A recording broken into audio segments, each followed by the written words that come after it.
Well, hey YouTube, it's Elvis Ammo here again. Hey, today I'm going to do something similar that I did in my last video, and except for this time I'm going to shoot some of those same 9mm bullets that we got from our friend Willie Young. Except for I'm going to shoot them in 357 Magnum. I just thought before I run out of these things, because this is all I have, I wanted to see if maybe we could pick up the pace a little bit and see how these things do at, warp speed of a full value load in 357 Magnum. I used 23.5 grains of Winchester 296, and my overall length was 1.097, and it is a compressed load.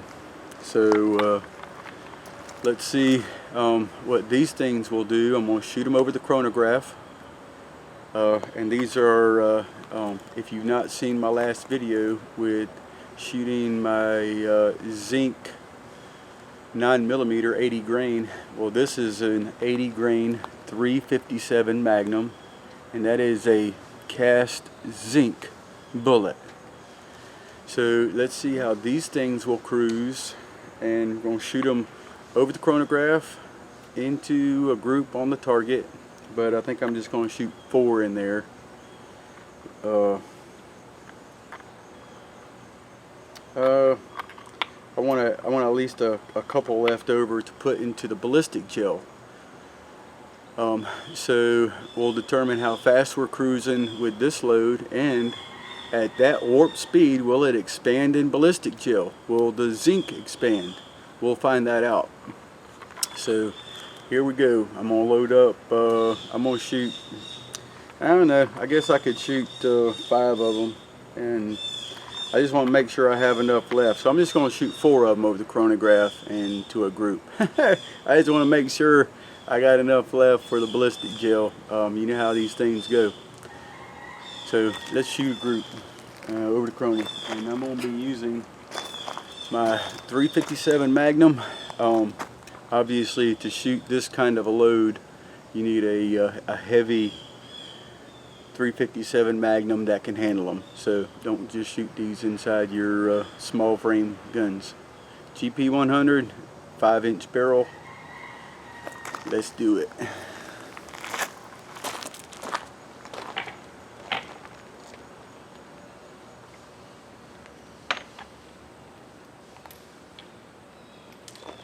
Loading them up.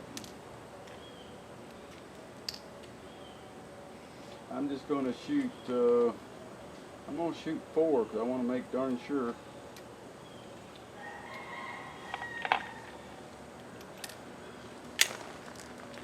That I got one left.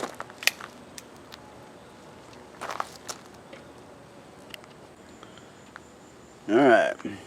So let's see what 23.5 grains, I'm sorry, 23.4 grains of Winchester 296 compressed load, 80 grain zinc, cast zinc bullet.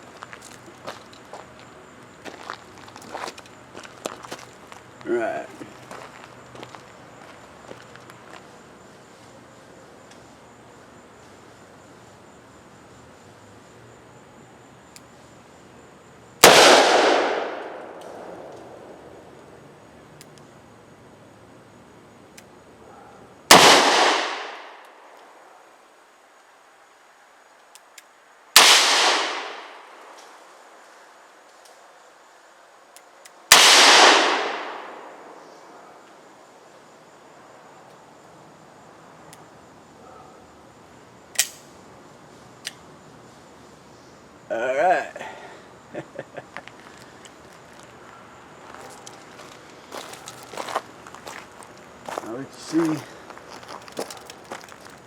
turn this thing around.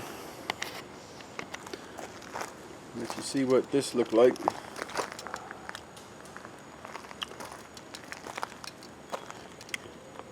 So it pushed out pretty good. Okay. So no real issues there.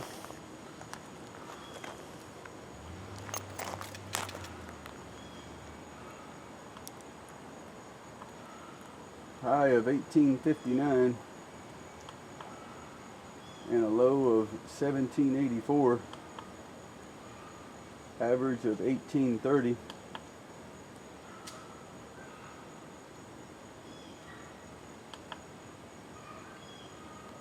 Standard deviation of 6. Extreme spread, I think it said was 74 or something like that. Somebody will correct me, they'll do the math. So, you'll see some footage of what this fireball was doing. Now let's put some in the ballistic gel. Alright, so let's see what this thing will do inside the ballistic gel. See if we can capture a bullet.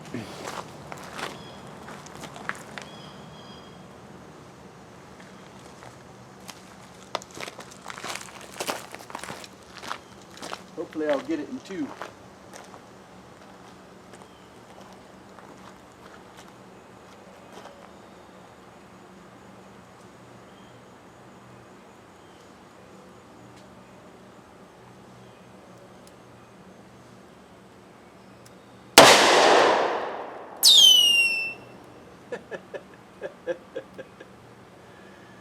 Alright, so I think the book caught that one.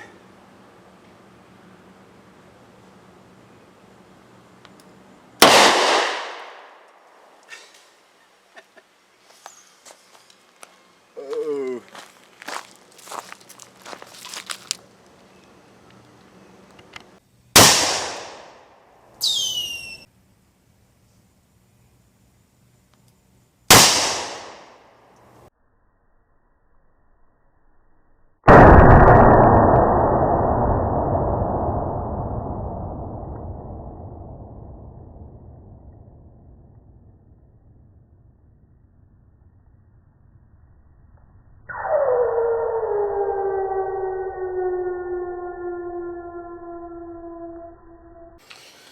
All right, so here's the target. Four rounds. You can see where each one went, right there. And I mean, you can see they're pretty holes. You know, pretty impressive. You know, for just having a few bullets. You know, to develop a load for this. You know, I just had a handful left. But I thought, you know what? Why not try to make the most of what you got left over? Don't hoard up the bullets, and let's shoot some more Willie Young's bullets. And so that worked out great. And you know, I would have liked to have maybe tried a couple of different powders. I went ahead and started with the Winchester 296, and I put you know, I put a full case in there pretty much, you know, just you know, to there, you know, at 23.4 grains. Now, one thing that I noticed in just a little bit of development of this load is you kind of get to the point where you can't get any more power out of it, and you just end up with powder left. To be honest, you know, instead of using Magnum primers, I used rifle primers in it, you know. So, you know, maybe that was the difference. But I noticed from 23 grains all the way up to 23.5 grains, I really wasn't gaining nothing. Now I did gain from, my first shot was 22 grains. And I knew right away that I could go up to 23, and then I did gain almost 100 feet per second. So I was really at the sweet spot at 23 grains 23.5 grains didn't really do much for me. You know, just packed the load a little bit more is all it did. Just couldn't burn no more going down a 5-inch barrel. Now if you were shooting these out of a rifle, you would certainly get 2300 feet per second. Pretty darn sure of that. But out of the GP100 5-inch barrel, now remember, you know, you gotta, if you're gonna shoot a load like this, you need a big frame gun. Just throwing that out there for some folks thinking about it. Now you know, the kick on it wasn't, it didn't feel like it was a super bad kick. I've had a lot worse from a 357.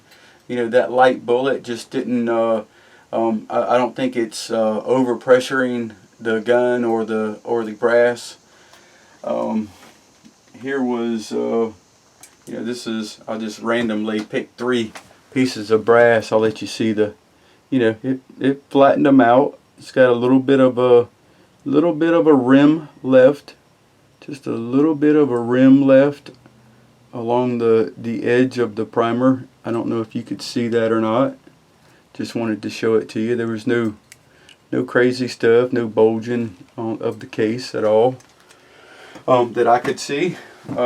Nothing more than, you know, just what you get normally. So nothing there, but I did notice, however, there a couple of cases, you know, had a little bit of powder left in them. My guess is I would probably like to switch from Winchester 296 to little gun. Sometimes in a full house load like this, you can get a little bit more velocity out of it with, you know, maybe nothing for pressure really. But anyway, the little gun seems to do a pretty good job with something like this if I would have started with it, but I didn't. I was kind of, I'll be honest, you know, I was wanting to hit 1900 or 2000, because a lot of guys say I want 1900 feet per second or 2000 feet per second, you know, with an 80 grain bullet, but you just can't get enough powder in the case, you know, for the bullet. So that's kind of where I'm stuck. You change the powder, you know, try that little gun maybe, just a guess. But anyway, you know, good group. The zinc bullets at this velocity, the velocity again on this was, had a high of 1859, a low of 1784, average 1830, and that in my couple of test bullets, that's what I was getting. I got, you know, I think 1839. Extreme spread of 75 and standard deviation of 36. That's not bad, just throwing this load together with some anomalies and that kind of thing. So, but 23.4 grains. Got a zinc bullet. This is the last bullet that I have left right here. This is where, well, let me, I'll go ahead and, I think some of these bullets grew on me from my original overall length. So yeah, this one was 1.610 instead of whatever I said before. It was crazy. I think I was giving you the number for my 9mm. Sorry guys. 1.611, 1.597 is kind of where I was going originally with it. 1.611. Yeah, I think it kind of grew a little bit with the compressed load. That's what happened when I went to 23.4. So that's that, and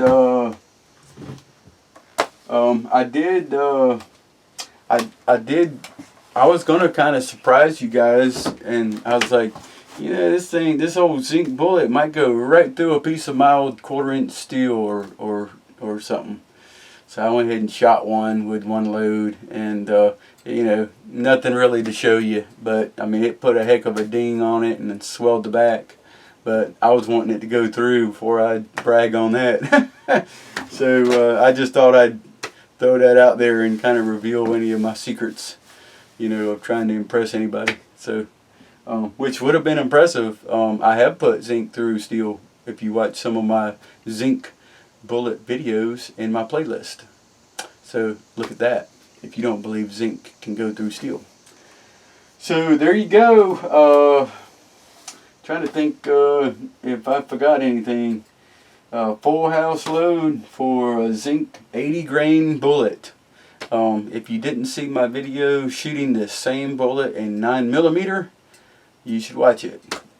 So anyway, YouTube, oh yeah, I knew there was something. Oh yeah, okay.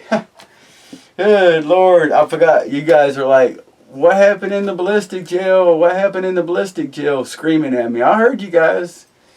Well, here's one bullet that I captured. Until I go back and see the footage, I don't know what happened to the second one. But here it is. This is this was one of them that I captured. I don't know if this is the first one or the second one. I think this is the second one that I captured. You can see the rifling on it. It don't look as perfect as the 9mm did. Running at nearly 2,000 feet per second. Or 1,800 feet per second. So that's the and that's the base of it. I mean, that's, you know, that's hauling, you know, for 357. You got to give me that. So there you go. And there's the front of it, and it looked like it kind of discolored maybe on the front. Almost looks like well, look at it. Look at the very tip of this bullet. All right. You can, that ring that you see is where it kind of rubbed the powder coat a little bit right off the rim of the flat there. And that's interesting. It just means to me that this thing was really burning through that ballistic gel at, you know, at high velocity like that, and that's probably what happened then. That's the only place it could come off. But the bullet looks great. Now the other bullet, until I look at the footage, I don't really know. I'll mention something in the description, you know, on what took place there. But it looked to me from my position of shooting that it went zinging. Now the ballistic gel has been shot a few times, obviously you can see that. So let me show you.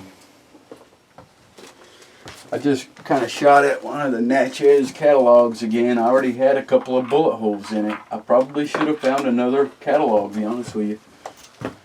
So let's just, you know, I couldn't hardly find any fragments or anything. The fragments that I did find, I don't know if it was even from this, but it looked to me like the darn thing, I don't know what it did. Let's just see. Maybe we'll find something here. I didn't want to mess this up while I was playing around out there. Okay, I'm finding some stuff.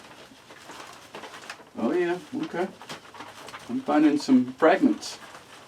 Now we'll have to find out if that's lead or not from another bullet. I don't know why I shot the same catalog that I shot before.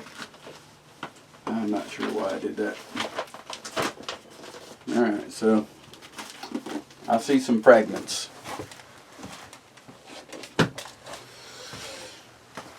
Let's see if we can. It looks like a piece of lead right there. That's a piece of jacket. It's, I don't know. Okay, let's see what this is. Okay, I think this is zinc. I think I got a piece of zinc here. The only reason I'm kind of worried about it is I just want to know.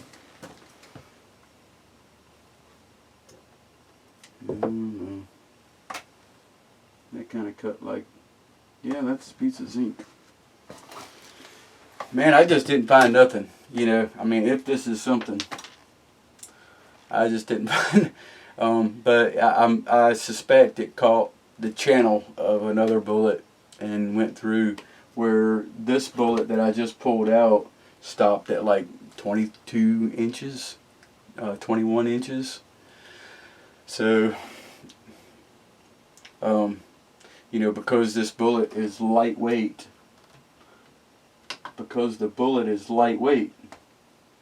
you know, if it was heavy, it would have went right on sailing through because it didn't expand. and it's at 80.9 right now, which is probably where it was when I loaded it. So there you go, YouTube.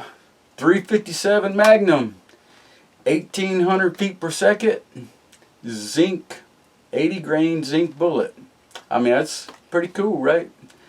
Put it through a rifle and you can run this thing up, but you know, it's not a heavy bullet. YouTube, I'll see you in the next video.